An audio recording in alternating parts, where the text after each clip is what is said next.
Opening થયું નવું, તો કંઈક આ પ્રકારનું અત્યારે ખૂબ જ સારો અને એક સેલ્ફી પોઈન્ટ પણ આ બ્રિજ બની ગયું છે.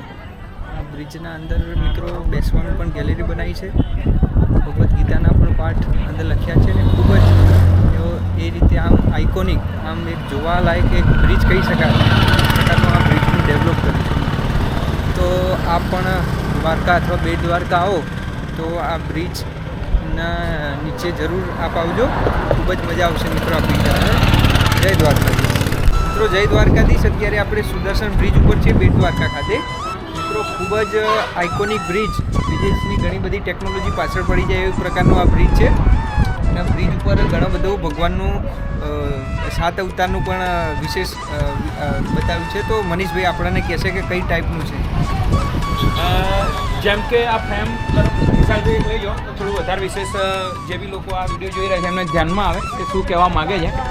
જેમ કે પ્રથમ અહીંયા ઉપર જોઈએ તો ફેમના ઉપર એક ભગવાન કૃષ્ણની જે કહેવાય કે સૌથી પ્રિય મોરપીંછ એવું મોરપીંછ દર્શાવવામાં આવે છે. ત્યાંથી આનો એક ટ્રેક બતાવવામાં આવે છે. અને ત્યારબાદ જે સુદર્શન બ્રિજનું જે નિર્માણ થયું છે એ સુદર્શન બ્રિજ અહીંયા બતાવવામાં આવ્યો છે.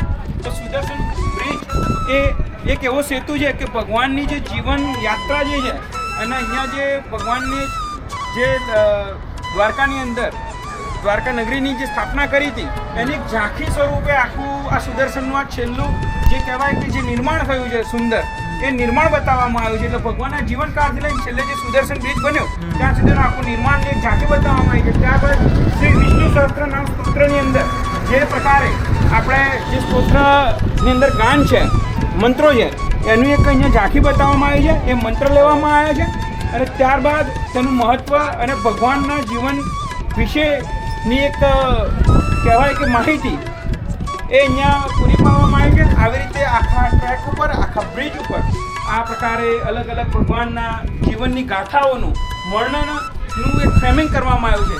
તો ક્યાંક ને ક્યાંક આપણે આપણા ઇતિહાસથી અજાણ ના રહી જઈએ, આવનારી પેઢી ક્યાંક આપણા સનાતન ધર્મથી અજાણ ના રહી જાય અને આવી રીતે યાત્રાના માધ્યમથી તેને વાંચન કરી પોતાના જીવનમાં ઉતારે, એના માટેનો એક સરકારનો પ્રયાસ છે એવું મને લાગી રહ્યું છે.